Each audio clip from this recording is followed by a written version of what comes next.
Ano masarap na sahog nito, Nay? Diri. Diles? Tinapa? Pwede rin.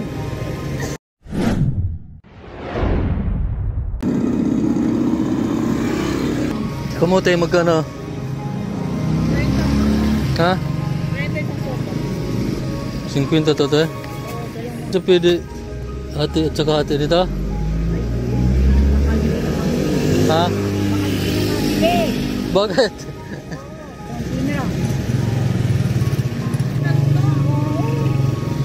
Mas gusto ko kasi yung ano, yun o, may dahon. Sipag ni nanay magtinda. Pa!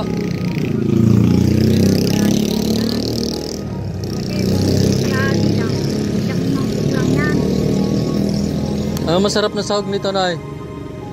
Diri. Diles? Tinapa? Pwede rin. Baboy?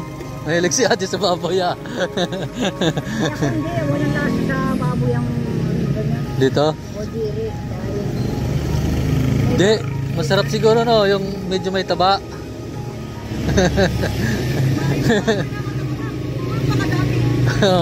Kunti lang, no? Ano yung ano mo? 3 for 100?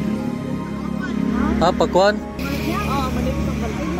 Nakabili na ako kasi nakabinigyan kami. Kunin ko to. Nay.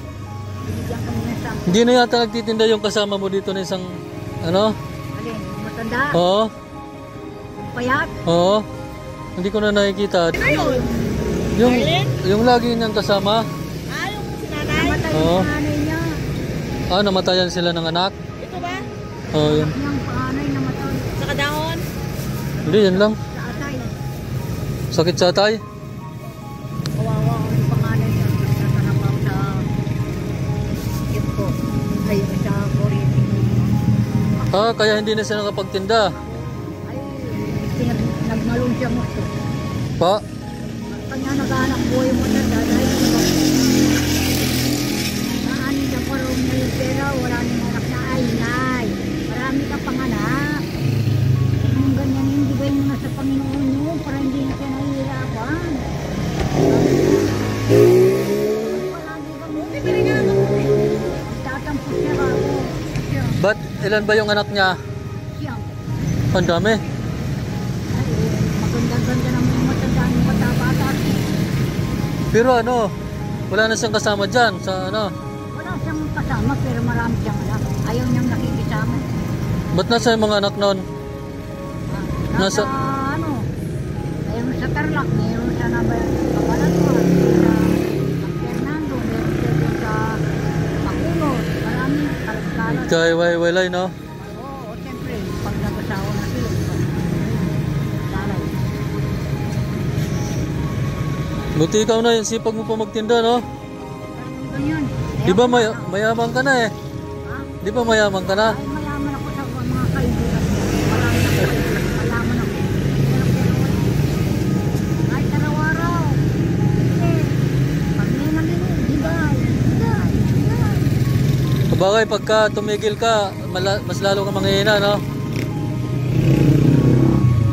Ayaw na nga ako bigyan ng ako dahil hindi raw niya ako napatigil magtinda. O sige lang, okay lang.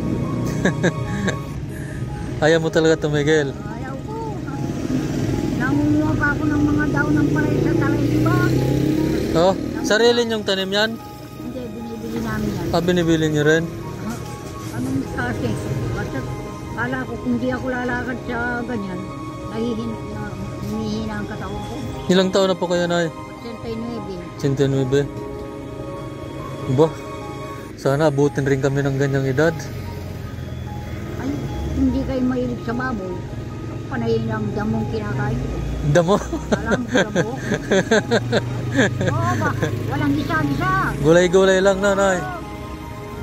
Pag bumili ako ng pellet, kuha ko ng daon ng palaya, uhulog ko doon. Oh. Wala nang gisa-gisa yan? Wala. Pag gusto ko naman kumain ng sabaw, bibili ako ng isang itlog. Didikdik ako ng konting bawang. Pakulo ko ng pakulo yan. Lalagyan ko ng asin. Titimplahan ko kung kasi. Yun lang pala ang sikreto, no? Para tumanda. Pagkatapos, nahulog ko. Dalbot ng bote, kalamukay.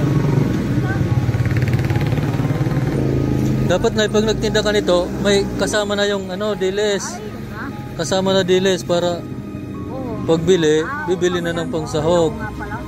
Isang sinsay. Oo, di ba? Ano? Yung mga tuyo-tuyo. Isang magtindang kayi. Oo nga naman. Oo, para ano, partner. Oo. Tulad ni ate, oh, yung mga prutas niya, halo-halo. Ganon din sa'yo. Gulay, may halo na, may tinda pa rin ano, pangsahog. Ay, baka siya ang mga Para mas lalo kang yumaman. bumili ako ng gulay. O, pag nagiinuman sila, Pulutan. pulutan. Ay, ayaw. Hindi, sabihin mo, bayaran nyo. Nung isang bumili ako yung daing na walang tinik. Yung nagpili yung tinik. Daing. Ah, yung dahing. Ang nakamahal pa. Oh, yun, masarap yun. Dito, sa ano. Yung ano, labahita. Ay, walang natira. Kinain lang nila. Ay, hindi na ako bibili. Sabi ko sa kanila. Bili na lang siguro ako ng kamote. Magkano to? 30? Bili ako para hindi magtampo si ate.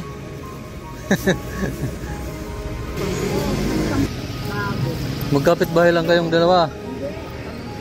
Ah, pamangkin mo?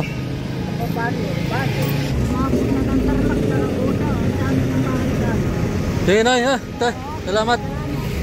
Nakakatawa naman si nanay, mga kapinas. Sinten may BNS na, pero masipag pa magtinda ng gulay-gulay.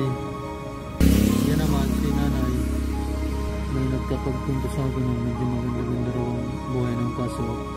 Ayaw daw niya talaga tumigil sa pagtitinda kahit pinatitigil na ng mga anak dahil manghihina daw sa pagka tumigil siya ng pagtitinda. Nakakatuwa si nanay, masipag. So yun mga kapinas, ingat po tayo lagi sa araw-araw mga kapinas. Maraming salamat. God bless po sa ating lahat.